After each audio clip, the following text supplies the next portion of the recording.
So pag-usapan pa rin natin mga kababayan yung viral na video na nahuli cam yung Coldplay concert scandal. Astronomer investigating CEO Andy Byron. Iimbestigahan na siya mga kababayan. Nasira yung buhay na. So may lesson po dito na makukuha tayo. Kaya pinag-usapan natin ito. Ginawa nating topic ng gawain. Oh, look at these two. Alright, come on. You're okay? Oh, what? Either they're having an affair or they're just very shy.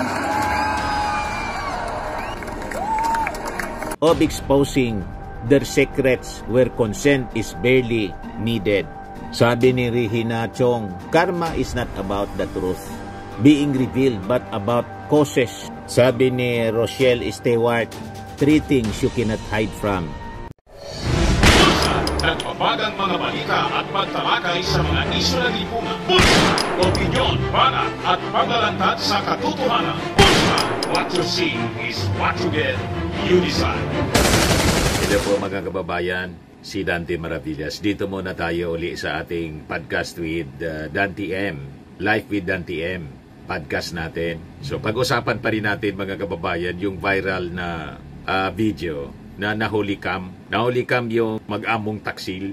Instant celebrity po. At ngayon, ang sabi dito sa latest na balita po, hot topic pa rin siya. Siguro mga 1 week ito mga kababayan pag-usapan. Hanggang 2 weeks siguro. Ano, sabi dito sa report ng Inquirer, Coldplay concert scandal. Astronomer investigating CEO Andy Byron. Iimbestigahan na siya mga kababayan. Nasira yung buhay ng 2 taksil.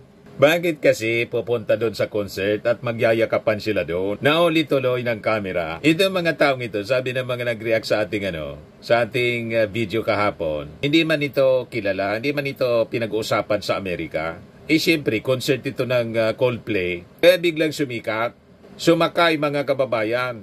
Nakasakay sa kasikatan ng Coldplay mismo. Ang sikat yung Coldplay. Doon ang nangyari mga kababayan, nahuli cam. Ngayon, naging instant celebrity sila. Talk of the town, hindi lang sa Amerika, kundi buong mundo, pati dito sa Pilipinas, naging hot topic na po. So may lesson po dito na makukuha tayo. Kaya pinag-uusapan natin ito. Ginawa nating topic ng gawain masama mga kababayan.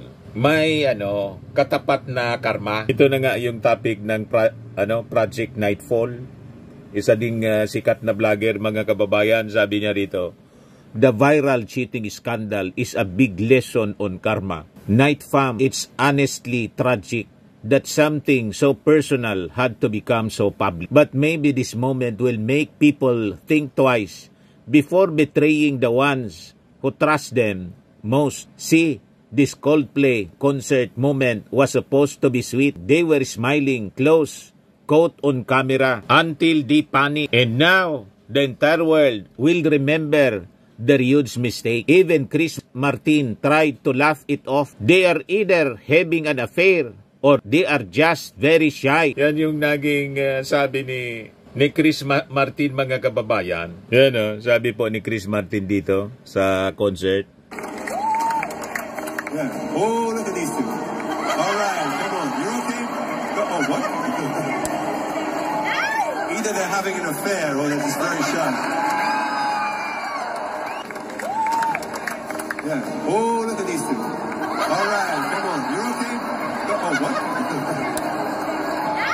Either they're having an affair or they're just very shy.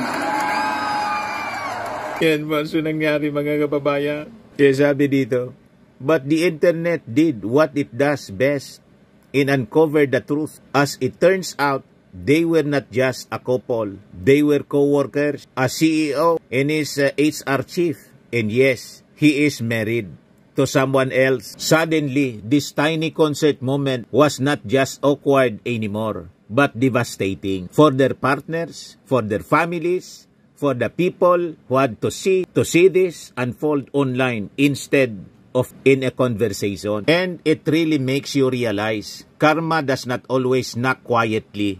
Sometimes, it chooses one big moment to shake you to your core. And sadly, when that happens, your mistake will become so huge, it will already seem too late to even say sorry. Ganon mga kababayan. At dun pa sa moment na hindi mo inaasahan na mangyayari yun sa'yo. So sabi po ng Project Nightfall. So, Night Fam, may you remember this as a proof that no one ever gets away with hurting people.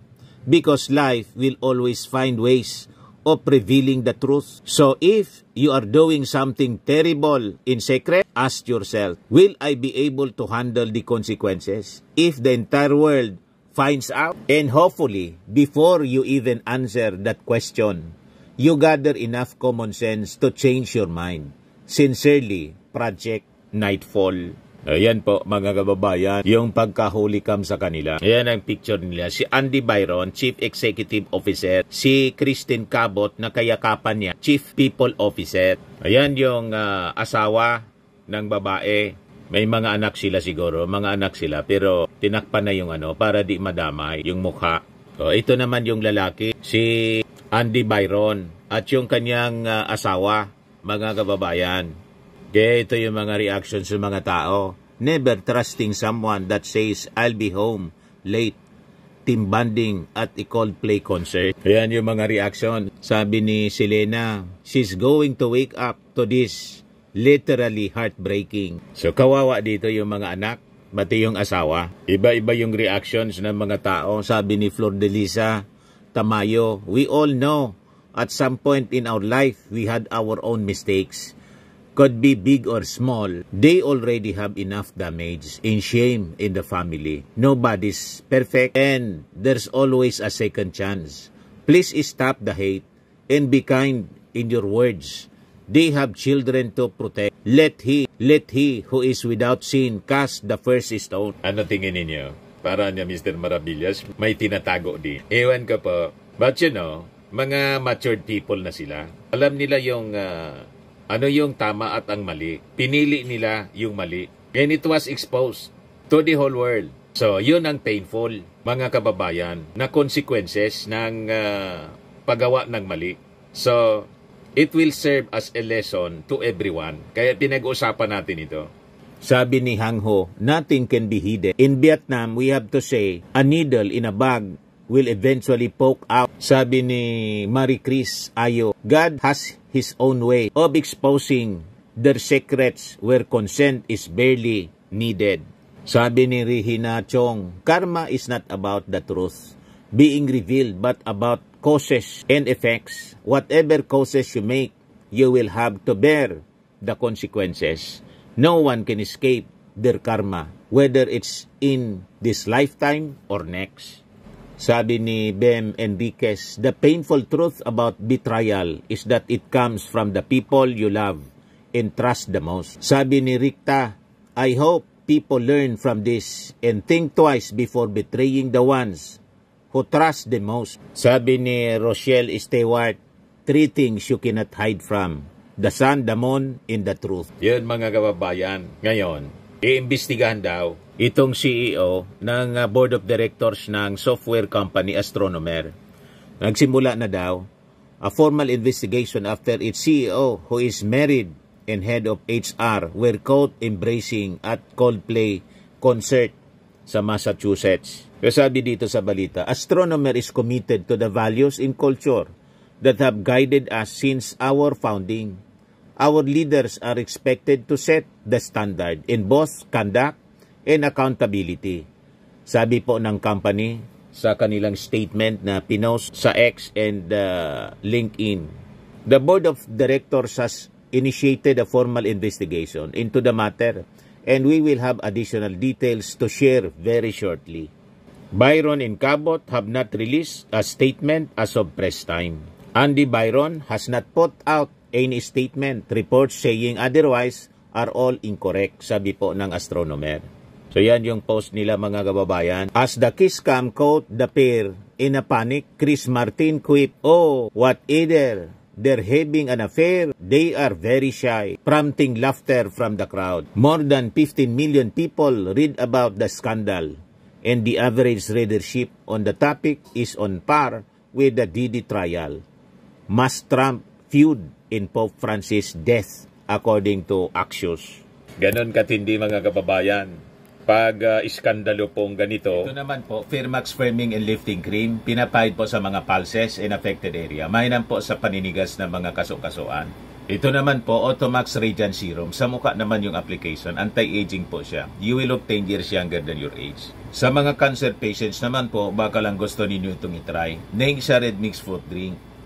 Hindi mo po siya gamot, food supplement siya. Kaya lang, gawa siya mga kababayan sa goji berry. Yung goji berry, may anti-cancer properties.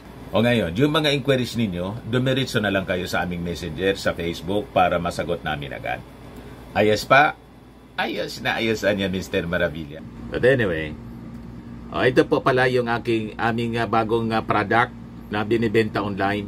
I am worldwide amazing pure organic barley powdered drink mix from Australia. Negosyo to ng aking anak na architect entrepreneur Riz Maravillas. Ayan po. Kontakin na lang po ninyo siya, Riz Maravillas on Facebook. Ang mga health benefits niya, boost immunity, improves digestion, enhance energy levels, packed with antioxidants, prevent cancer. Sa mga nagana po ng malinis and spacious fitness gym, pumunta lang po kayo sa aming Colossal Fitness Gym. May Grab ka rental din po kami. Ito naman po yung bago naming product na binibenta online.